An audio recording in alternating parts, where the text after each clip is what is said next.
Hoje a gente vai ver, então, alguns autores ou algumas ferramentas que a gente pode usar para fazer esse discurso que a gente, às vezes, decora ou acha muito interessante, para que isso seja efetivo, de fato, na nossa vida, né? Começamos falando... É que você prometeu um menu. Não, mas a gente está... Pois é, a gente está mostrando a capa do menu para a pessoa. Meu Deus. O menu é quando falar do caminho, entendeu? Que vai ser o primeiro, minha né? pequena discípula. Só sei que nada sei. Não se nasce mulher, torna-se mulher. A vida oscila, como um pêndulo, entre o tédio e a dor. Penso, logo existo. Estamos condenados à liberdade.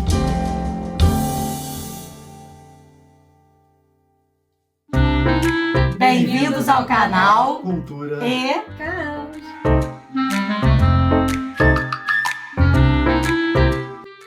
Hoje essa caos mesmo, não tem mais nada. Eu nem sei o que eu vi.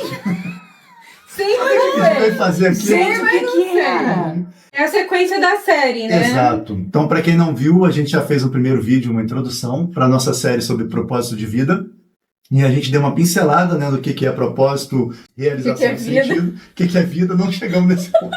Faltou... Verdade, não explicou o que é vida. Vida ficou para lá, né? A gente só falou de propósito, sentido e realização, né? E a gente está fazendo esses primeiros vídeos como uma maneira de criar uma base, uma introdução mesmo, para as pessoas que não estão familiarizadas com os conceitos filosóficos terem como aproveitar melhor, né, quando a gente começar a falar dos filósofos propriamente, né? Então, o primeiro vídeo a gente falou sobre isso, e nesse segundo vídeo a gente podia falar um pouquinho sobre como a gente consegue transportar os conceitos filosóficos do discurso, né, do texto ali que a gente lê, da citação que a gente decora, e como é que a gente consegue transformar isso em realmente um agente de mudança para a nossa vida. Como que pode melhorar? Porque na maioria das vezes a gente acha que filosofia é só encheção de saco e papo de Maluco.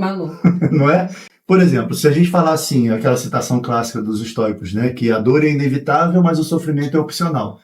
Você pode ler essa frase, achar essa frase linda, mas como é que isso vai transformar a sua vida? Em que ponto? Como é que isso vai exercer? Para começar, não dá para entender nada. No sentido literal, não dá.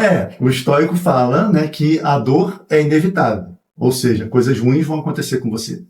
O sofrimento é opcional. O que é o sofrimento para ele? É a opinião que você tira a respeito daquela dor que você está sentindo. Né? E a gente até conversou outro dia sobre isso, sobre o budismo, que fala da segunda flecha. Você recebe a primeira flecha, que é um evento ruim que acontece na sua vida. A segunda flecha já é você sofrendo. Não, em termos práticos. A gente pode trazer um outro filósofo que a gente não falou nunca no canal, que é o Baruch Spinoza. Né? Spinoza, acho que a gente espanhol? Ele é dos Países Baixos, holandês. O Spinoza. O Spinoza é maravilhoso. Um dia a gente vai falar do Deus de Spinoza aqui. Que aí vocês têm que estar preparados para vocês não mudarem a opinião de vocês sobre religião. Eita! Né? O Spinoza veio com uma proposta de Deus muito legal. Né? Um dia a gente vai falar dele. Mas ele tem uma teoria que é muito usada, que é a teoria dos afetos. Não sei se vocês já ouviram falar. Que é assim... Não, eu só lembro do porco espinho, que tem a ver, né? Tem a verdade. O dilema do porco espinho, né? Do Schopenhauer, né? Aí é Schopenhauer e Freud, né? Não sei. Porque esse vídeo... Só que você pediu uma confirmação, né? Vai aí. Segue Você aí. que tá falando, meu filho. Não, um dia a gente vai gravar sobre o dilema do porco espinho. Um dia a gente vai fazer tanta coisa, meu Deus. gente Cada tá vídeo a gente promete mais 10, né? Mais 10 e não sai. Que bom, gente. Ó, mais porque eu falo, de falta de assunto a gente não morre no canal, morre, né? Mas o Spinoza falava, primeiro, classificava os afetos como qualquer coisa que pode mexer com você fisicamente ou espiritualmente, ou emocionalmente. Tudo é um afeto, né? Alguma coisa que te tirou da sua normalidade te afeta. E ele falava que existiam só 3 afetos no mundo, que é a alegria, que potencializa a sua vontade de ser e de agir, a tristeza, que diminui o seu potencial para ser e agir, e o desejo. O desejo tem a ver com a sua vontade de se preservar ou se desenvolver como ser humano. Então só existem esses 3 afetos como principais. Mas afeto, não sei. Afeto, sentimento. Então, a gente fala como afeto como carinho, né? A gente reduziu a palavra afeto como, eu tenho afeto por você. Mas afeto é tudo que te afeta. Positivamente, isso, na teoria dos afetos do Spinoza. Então, como é que ele trabalhou isso, né? Então, nós temos alegria, tristeza e desejo. Essas são as cores primárias dos afetos. Todas as outras coisas que te afetam são misturas dessas cores. Misturas desses afetos. E aí, qual é o pulo do gato dele? Existem afetos ativos e passivos. O que são os afetos passivos? Aquilo que te pega de surpresa, que te tira do sério. tipo aquela raiva que você sente, ou a tristeza, ou o desânimo, qualquer afeto que venha e te pegue desprevenido e que te derrube. E o afeto ativo é o quê? É quando você trabalha em cima desse afeto para transformar em outra coisa. Por que a gente tá falando disso? Porque ela perguntou como vai dominar os sentimentos e como você domina as emoções. Essa ferramenta é a teoria dos afetos. Por exemplo, você me ofende, né? Não, isso nunca. Tá bom. Eu te ofendo, é mais Pronto, fácil. é mais fácil. Então você me ofende. Aí, assim que você me ofende, isso é um afeto passivo. Porque eu posso me sentir muito magoado com isso. Né? Isso pode me... Você não, você é estoico. Então, o estoico iria pensar que sua opinião sobre mim em relação à ofensa não importa, né? Mas como é que eu transformaria esse afeto passivo em ativo? Eu iria tentar entender por que você me ofendeu. Aí já é o Lacan. Sim. Que salada vocês fazem na minha cabeça, gente? Mas estudar filosofia é isso aí, a gente começa a rodar e associar um com o outro e pegar... Mas Lacan é da parte psicológica. Mas é o que ele está tentando entender. Ele tem mais ou menos essa consciente, abordagem. não é? Só que o Spinoza tem que lembrar, para a pessoa que está vendo, mas não sabe, o Spinoza é de 1600 e pouco e o Lacan é do século XX. Então, assim, tem uma distância gigante, né? Mas é mais ou menos a mesma coisa. Então, o afeto passivo é esse que chega e te pega de surpresa e, poxa, fiquei magoado porque a Fabiana me ofendeu. Mas por que ela me ofendeu? Entendeu? Aí se eu parar para pensar, peraí, mas isso aqui é um problema que está com ela, que incomoda ela. Eu descobri, ela me ofendeu porque isso aqui que eu fiz. Então, eu transformo esse afeto passivo em ativo através do conhecimento. E aí isso... E do autoconhecimento também, né? Porque você... Para você saber... Que às vezes eu fiz alguma coisa. Mas, por exemplo, às vezes a pessoa se ofende e ela não é nada daquilo que a pessoa falou, mas ela não sabe que não é. Justo. Você é regido pelos outros por causa disso. Exatamente. Justo. Porque quando você sabe quem é, diz que você não se ofende com nada. Ou se você se ofende, você fala, caralho, sou mesmo. Em termos práticos, é pra gente evitar sofrer sem necessidade.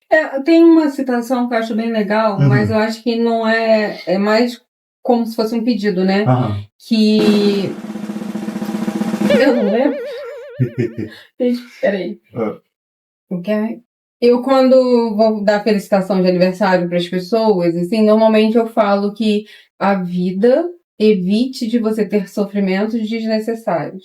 Não é evite que... Previna ou te preserve. Isso, de ter sofrimentos desnecessários. Porque alguns sofrimentos são desnecessários. Isso. Exatamente, porque você não tem garantia de que você vai viver no mar de rosas e que só vão acontecer coisas boas com você. Mas às vezes de uma coisa que você poderia sofrer só até aqui, você leva isso para um extremo muito grande. Para isso você precisa ter inteligência emocional. Existem exercícios filosóficos que fazem com que você consiga ficar mais apto, né? Consiga enfrentar as dores sem amplificar o sofrimento, vamos dizer assim. Outro dia eu vi um Reels de uma moça, ela é até uma jovem senhora, falando que às vezes... Desculpa. Gente, eu nunca consigo transportar o meu pensamento para as palavras. É impressionante. Eu não consigo traduzir uma o que eu senhora. sei. O que é? Uma jovem senhora. Abre parênteses. A partir da minha idade já é uma jovem senhora. Não é uma menina, uma moça, uma moçoila. É uma senhora. Você já deve ter visto ela falando assim, você pode fazer tudo certo. Tudo certo. Você pode fazer dieta, ir para academia. Você pode ser fiel, você pode ser leal, você pode ser honesto, você pode ser tudo perfeito. Vai dar, eu não vou essa palavra, mas eu vou usar. Vai dar merda em algum momento. Em algum momento sua vida vai sair dos trilhos. E não adianta você achar que você vai fazer tudo certo, que a vida vai te recompensar só com os louros da felicidade. Isso. Aí você pega justamente a primeira prática dos estoicos, que se chamava ascesis. Né, que eram exercícios filosóficos. Olha, por favor, você fala mais devagar, porque as pessoas que estão assistindo, pode ser que não pegue direito o negócio. Tem ascese. E tem ascesis, que tem um monte de sofrimento. Que tem um monte de... A ascese é uma só. Olha só, para quem não compreende muito que nem eu, não tem assim nenhuma figurinha que ilustre, algo lúdico, algo assim que possa ajudar melhor na nossa compreensão? Partindo desse princípio que as coisas ruins vão acontecer, né, que os estoicos achavam isso, você precisa se preparar para os desconfortos da vida do mesmo jeito que um atleta se prepara para uma partida. Então as asceses eram isso, era você se colocar em situações de desconforto, e se colocar em situações difíceis, e enfrentar alguma coisa que você teme em uma pouca medida, E isso tudo ia te fortalecendo para quando chegasse realmente um desconforto, uma dor muito grande. Meu filho, você vai me desculpar. Mas se a vida já me dá tanto desconforto, e eu já sei, ela acabou de dizer, você pode fazer tudo certo, ser o monge lá dos Alpes, que você vai se ferrar, eventualmente. Então, pra que eu já vou procurar sarna para me coçar antes, se daqui a pouco eu já vou passar? Então é melhor passar de uma vez. Então. É que ele usou essa frase tão bonita, em pouca medida, vai te deixando mais forte. Exatamente. Cada vez que você vai em pouca medida... Então, já que eu sei que eu vou me ferrar lá na frente, eu vou já me ferrando aos pouquinhos agora para me preparar. Não concordo. Por exemplo. Já odiei a palavra também. Você pega, por exemplo, vamos dizer que a Fabrina tenha uma apresentação para fazer para 10 mil pessoas. Aí ela acabou de declarar um desconforto que ela tem. Às vezes eu quero concatenar uma ideia que está na minha cabeça, mas na hora de externar fica difícil. Qual seria o exercício filosófico dela? Por que você não faz um canal onde você pode editar tudo e você se compromete a ficar gravando, botando seus pensamentos, né, para fora, formulando as suas frases? Aí o editor fica assim, vai usar o A desse pedaço. Menina, vou usar esse, aí fica, menina, que roubava. Que exagero. Foi mais ou menos isso que aconteceu agora há pouco. Não é. Eu não consigo traduzir. Mas não vou te impedir de concluir. Você está no caminho, né, fazendo a sua prática filosófica aqui, uma vez que você identificou uma limitação que você quer superar. Né? Para evitar um desconforto maior no dia que ela tiver que falar para 10 mil pessoas, ao vivo, ela está fazendo uma prática que é o quê? Está se colocando, ela podia estar em casa dormindo. Entendeu? Mas o que ela está fazendo aqui é se submeter a um desconforto em prol de se desenvolver. Até que não é tão ruim assim. Entendeu? Por exemplo, a pessoa que tem muito medo da pobreza, né? Aí um estoico, por exemplo, ele ia se submeter a passar um mês com o mínimo possível, né? E aí o Sêneca sempre tem essa frase falando, era isso que eu temia tanto? Né? Esse era um bordão do Sêneca, né? Porque ele sempre se colocava naquela situação que ele mais queria evitar para passar por aquilo e dizer, mas era isso. Era disso que eu tinha medo.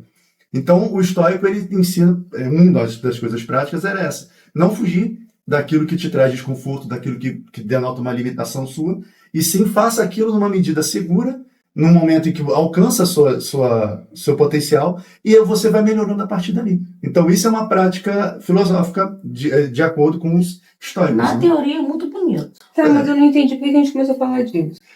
Porque vocês estavam falando sobre a dor inevitável, o sofrimento é opcional. Mas por que a gente começou a falar disso?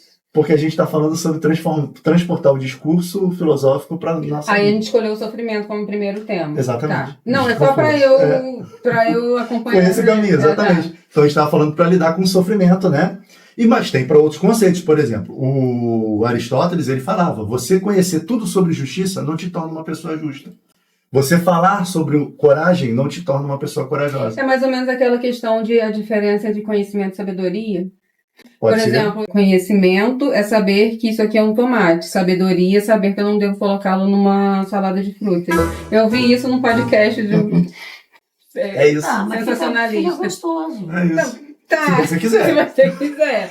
Mas não é, né? Sim, o conhecimento é uma informação que você tem na cabeça. Ela pode ficar só no campo do discurso. Você pode repetir aquilo bonito, botar no Instagram, mas você está aplicando aquele conhecimento. Você está usando aquilo para viver com discernimento, né? Então, essa é uma questão que você tem que se fazer sempre para poder, com isso, você pegar o hábito daquilo que você aprende e virar uma prática. Com isso, você está querendo dizer do porquê a gente aprender filosofia, mas não só aprender, como vivenciar. Exatamente. Existe uma lacuna entre, eu gosto de filosofia, eu quero aprender filosofia, e depois eu faço o que com isso? Então, a gente vai querer todo animado no próximo vídeo falar do Camus. Aí a pessoa vai ver, vai achar tudo legal o pensamento do Camus e falar, já sei quem é o Camus, e agora? Né, eu uso isso para a vida como? Então, a primeira coisa é essa, né, a prática filosófica, você se submeter a pequenos desconfortos na medida do que você pode suportar para você ir criando um ambiente de desenvolvimento para você. Isso tem a ver com aquela questão que você me falou uma vez, que eu era... Quando eu pulo as partes difíceis dos filmes e dos livros. Escapista. Uma pessoa escapista, ela não tá, ela tá em sentido oposto a quem está buscando o aprendizado. Pode-se dizer assim. Não tem nada a ver com o livro, né? Não na ficção, né? Posso fazer no livro, no filme.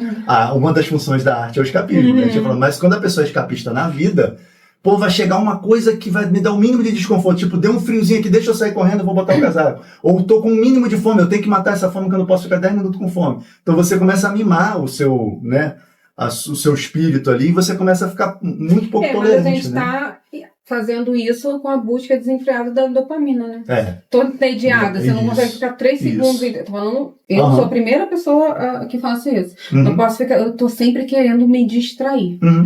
Uma prática filosófica seria essa. Vou me submeter a um pouco de tédio. Falando nisso, a gente tem um vídeo sobre o tédio no canal. Há muito tempo, tá bem legal também. Não me lembro dos filósofos que era a gente Heidegger tratou. Que a gente falou. Do tédio profundo, do superficial. Que tem aquela cena do VAR, né? Teve VAR, no vídeo teve VAR. Esse vídeo ficou muito legal. Ficou muito legal. E a gente falou dos níveis de tédio, inclusive dizendo que o tédio pode ser um momento de reflexão onde você pode chegar a insights legais. Justamente, né? Você, eu não suporto o tédio, eu detectei isso em mim. Tudo parte da percepção. Eu detectei esse problema, eu não suporto 1 minuto de tédio. Então eu poderia passar a reservar um tempinho no meu dia para o tédio. Então, antes, talvez, da pessoa buscar a filosofia para melhorar a vida, ela talvez devesse buscar autoconhecimento. Para saber o que ela precisa trabalhar em si e se conhecer, saber os limites. Eu me entrego ao tédio, eu não me entrego ao tédio, eu sou escapista, eu não sou escapista.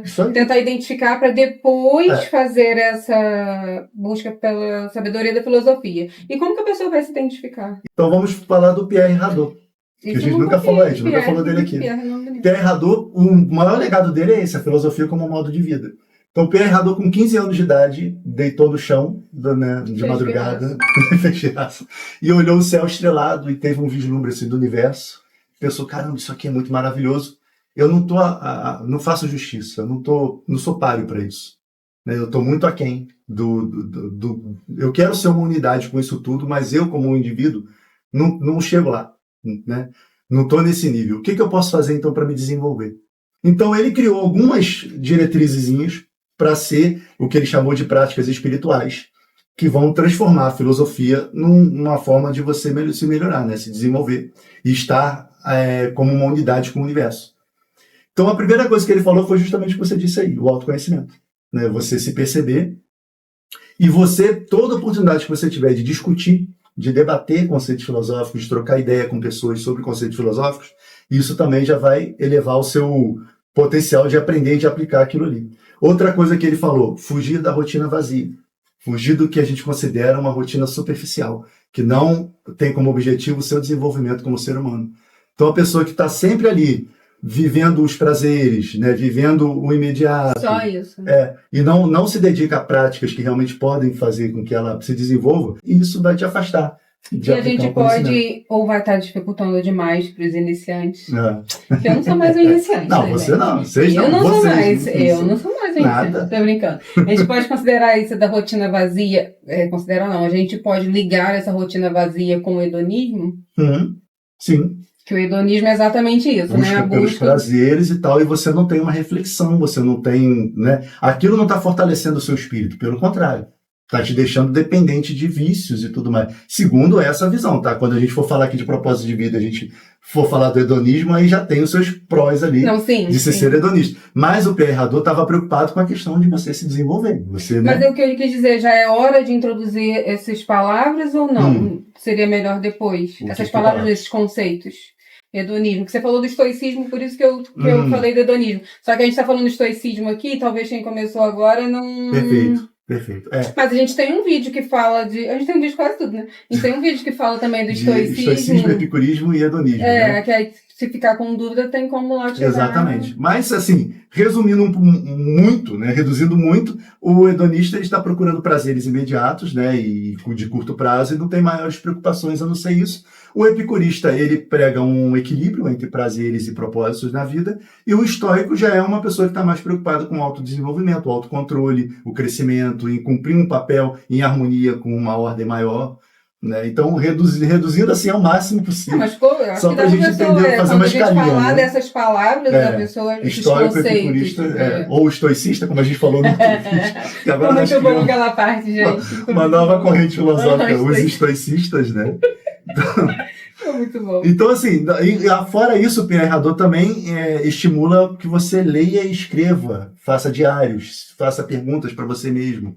Isso também pode te ajudar nesse processo de autoconhecimento e percepção, né? Mas como é que separa o processo de autoconhecimento? Pode ser uma pergunta muito idiota. Não existe um processo de autoconhecimento sem mergulhar e confrontar o passado.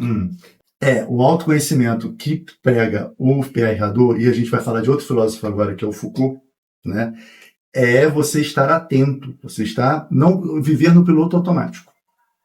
É esse o autoconhecimento. É por que eu fiz isso? Por que eu me excedi ali? Ou por que eu não fiz aquilo que eu devia ter feito? Mas aí não é o passado? É o que está acontecendo na sua vida hoje. Não é por que eu não fiz o que eu devia ter feito quando eu tinha 3 anos, ou 5, ou 10, entendeu? Você pode até ter essa reflexão, mas o que importa é o que você... Mas, gente, autoconhecimento está ligado a quem você foi. Não. Também. Mas não é o principal. Tipo, se você ficar ligado em quem você foi com 10 anos, enquanto isso a tua vida com 30, 40 está passando, você está desperdiçando a chance de se desenvolver hoje. Não é uma coisa tão simples assim de se compreender. Não, mas nada disso é simples, e né? nem de colocar em prática. Então nós vamos chegar no outro filósofo, que é o Michel Foucault, que ele é bem parecido com o Pierre Hadot nessa questão, tá? E ao invés dele falar das práticas espirituais, ele fala das tecnologias do eu. Então ele tem 3 tecnologias do eu, que também servem para a gente usar a filosofia a nosso propósito. A primeira, a gente já falou aqui, que é o autodomínio, né, que todos os dois se inspiraram muito nos estoicos, tá? Tanto o Pierre Hadot quanto o Foucault. Então, o autodomínio, o Foucault achava que a gente era capaz de, em pequena escala ou média escala, de controlar certos impulsos, certos instintos, que a gente não precisa agir sem pensar, entendeu? E agir no automático. A gente tem condições de se dominar ali, de controlar a fome, o frio, o desconforto, o tédio. Dá pra gente praticar esse autodomínio pra gente ser um pouco mais dono de si, né? O segundo passo, mesma coisa do Pierre Hadot, escrever, ler, falar sobre isso, meditar, ter contato com filosofias, separar um diazinho para um horário do seu dia para você ter contato com conhecimentos filosóficos. E o terceiro, que aí sim, uma vez que você tenha o processo de autoconhecimento, que você está falando sobre isso, meditando sobre isso, escolher um conjunto ético ali, de princípios bem claros para você e você tentar se manter fiel a esse princípio. Por exemplo, você gosta do Platão, você gosta do Camus, você gosta um pouquinho dos estoicos, tentar deixar mais claro para você quais são os princípios éticos que regem sua vida. Qual é a sua ética? Você pode mudar, você pode concluir que amanhã é outra coisa, né? Mas tentar deixar isso bem claro, porque como é que você vai saber se você está no caminho certo ou não, se você não tem claro para você o que é o certo para você? Onde você quer chegar? Né? Qual é o seu objetivo? Então, o Foucault acreditava muito que a gente precisava manter isso claro. Tipo, como a gente estava brincando no outro vídeo, né? Eu sou mais Camus, eu sou mais o Schopenhauer, eu sou mais não sei o quê. Então você vai tendo contato com a filosofia e vai selecionando aqueles princípios que vão ser mais de acordo com a sua personalidade, né? Que vão ser mais compatíveis com quem você é e quem você quer ser. Você consegue ver que agora as coisas fazem sentido? Não me pergunte nada. Não. Quando ele falou ali da rotina, não sei o que lá, você não lembrou do hedonismo? Quando fala do tédio, você não lembra do... eu me lembrei. Lembrei do vídeo do tédio. Mas dos 3 tipos de tédio, né? Acho que dá para deixar mais claro. Né? Vamos fazer um exercício então aqui agora. Menino, eu já saí da escola.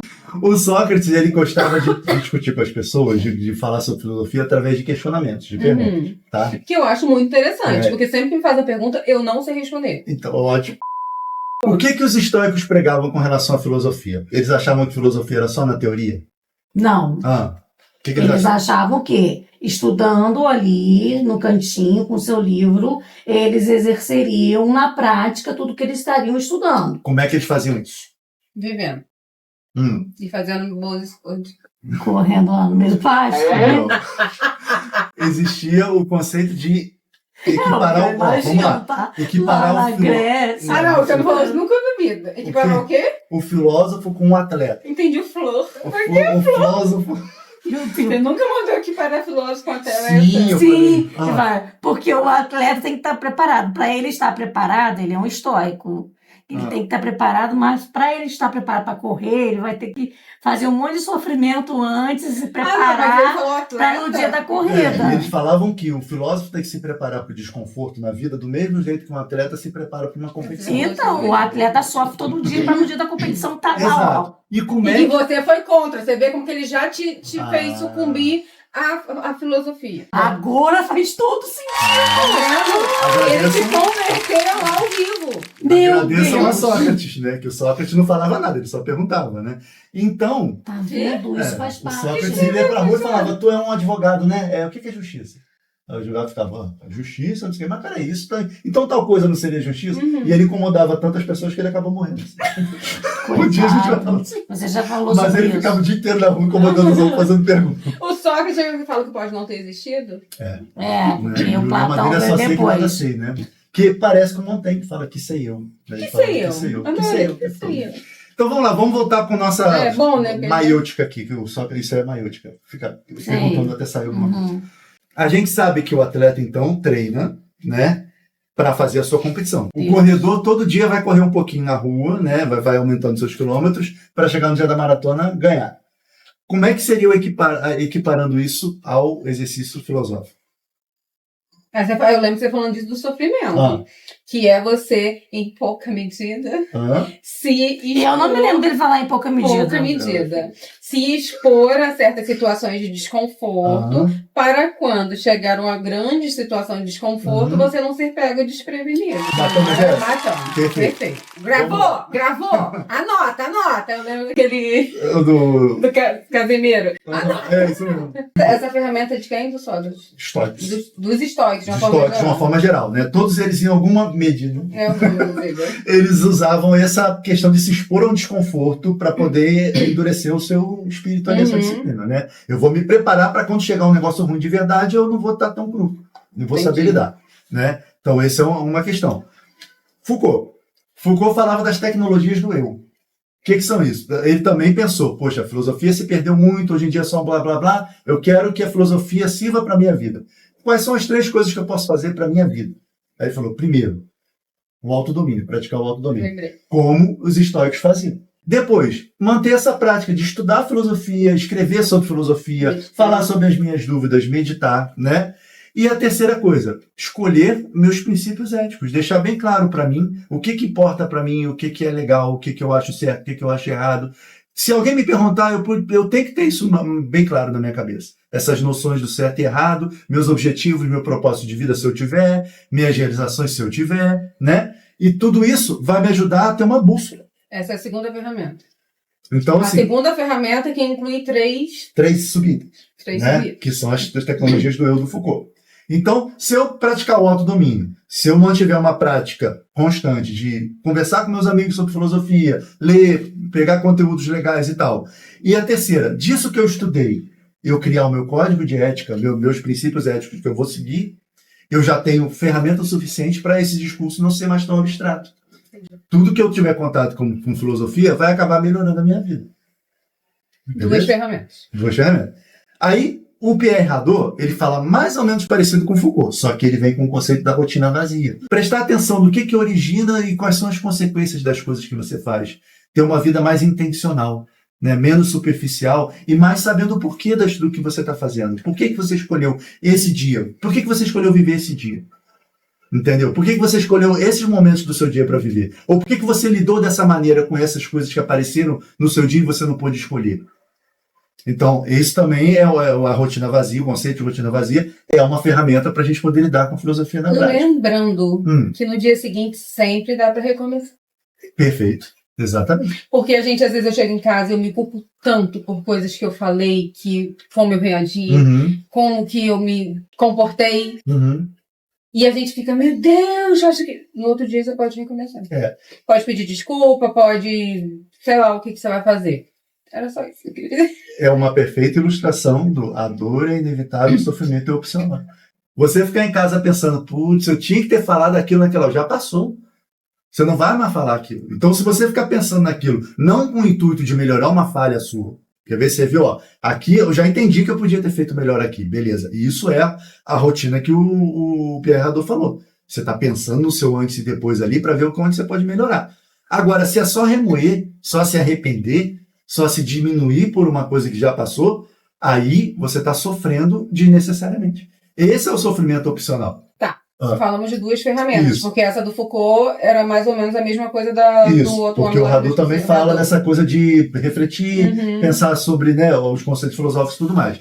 Aí depois a gente foi falar do Spinoza, da teoria dos afetos, porque ela falou da questão dos sentimentos. Mas é uma ferramenta também. É outra ferramenta, né? O que é a teoria dos afetos? É você... A gente já falou dos tipos de afetos, não precisa voltar neles, mas transformar um afeto passivo num afeto ativo. O que é o afeto ativo? É o afeto mais a sua reflexão, mais o seu conhecimento sobre aquilo. Você tentar entender por que você está sentindo aquilo. Por que você está triste, por que você está feliz e por que você... Por que você saiu do sério quando alguém te criticou alguma coisa, quando alguém duvidou de um negócio, por que você foi lá e fez sabendo que você não era para ter feito. Por que você sucumbiu a um desejo que às vezes ia atrapalhar seu futuro. Né? É isso aí. Então isso você está transformando um afeto passivo num afeto ativo. Quanto mais afetos ativos você tiver e menos passivos, segundo Spinoza, você vai viver melhor. Eu posso usar a filosofia como uma busca pela autoajuda? Que vocês são contra livros de autoajuda. Contra não. Tem um certo preconceito. Porque normalmente é um monte de balela, um monte de coach falando umas coisas. Sim. Mas a filosofia, ela pode ser para autoajuda? O livro de autoajuda nada mais é do que o cara leu um conceito filosófico e diluiu e botou um monte de outras coisas para poder aquilo ficar bem... mastigadinho. Para uma pessoa chegar na ponte. Não precisa refletir, né? Não é que ele é ruim, ele só não é a fonte.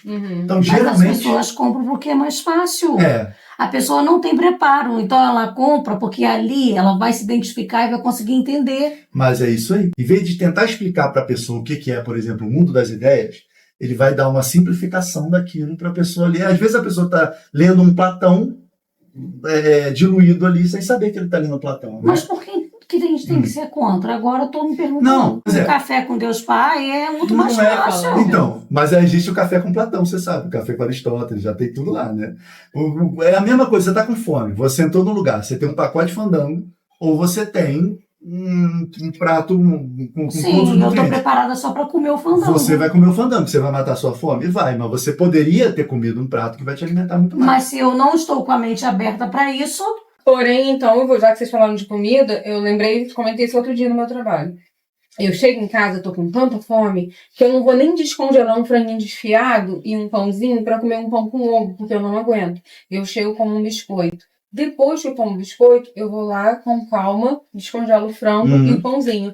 Então, pego o livro de autoajuda, se alimenta, aquela primeira fome, e depois você pega e pesquisa sobre o livro de autoajuda pode ser uma porta de entrada. Uma porta de entrada. Com certeza. Não pra drogas maiores. Para drogas maiores. Você, uma hora, se você quiser realmente a fonte do negócio ou o conhecimento mais útil para a sua vida, como você disse, você perguntou se a filosofia poderia ser usada como autoajuda. A filosofia foi criada como uma ferramenta de desenvolvimento pessoal. Ela foi criada para isso, só que o discurso ficou tão separado da pessoa comum, né, que a pessoa não consegue nem entender. A pessoa abre um livro do Nietzsche ou do Schopenhauer... Não abre. Não, nem abre, mas se chegar a abrir, não está escrito com aquela linguagenzinha, simplesinha, bonitinha. E às vezes o cara pegou um parágrafo do Schopenhauer e transformou num livro.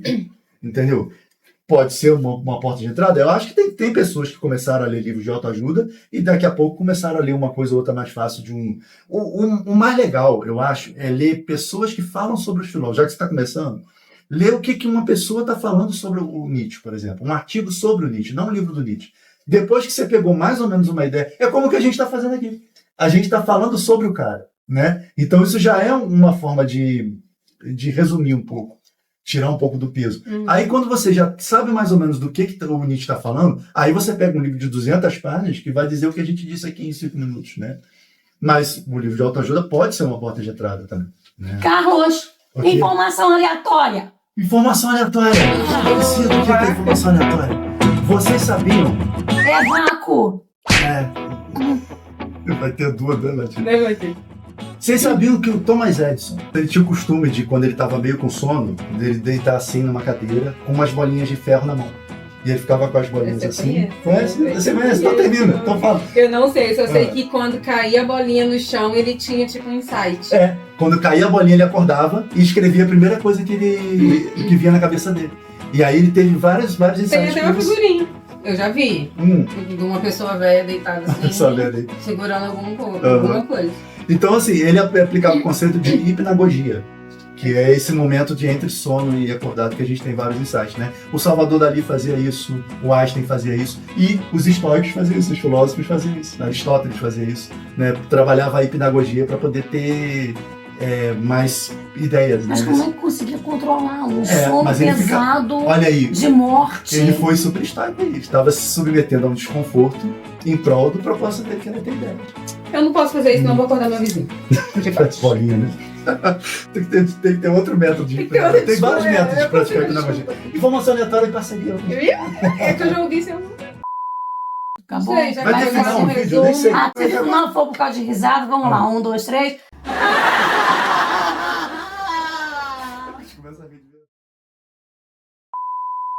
Até agora, todo mundo que estuda... E a gente só fica com cara de besta olhando pra ele. Não, mas é isso que é ruim, entendeu? Aí os outros que estão ali, os 3 ou 4 que estão assistindo, imagina a cara deles olhando pra ele. Flávia, a minha função é fazer pergunta idiota e rir. Então. A minha é só falar aham. Então estamos exercendo nossas funções. A coisa está ficando um pouco complicada. Vocês é que estão querendo você. Não, peraí. Não era... O primeiro era o primeiro, já não é mais. Esse aqui que é o primeiro. O primeiro é o pré. Esse aqui que é o primeiro. Não. E depois ainda vai ter o primeiro de O novo. primeiro certo é o caminho. Mas, ó... E tinha o pré e o primeiro do primeiro e depois o primeiro do primeiro do segundo. E, ó, o primeiro ainda não foi. Mas, ó...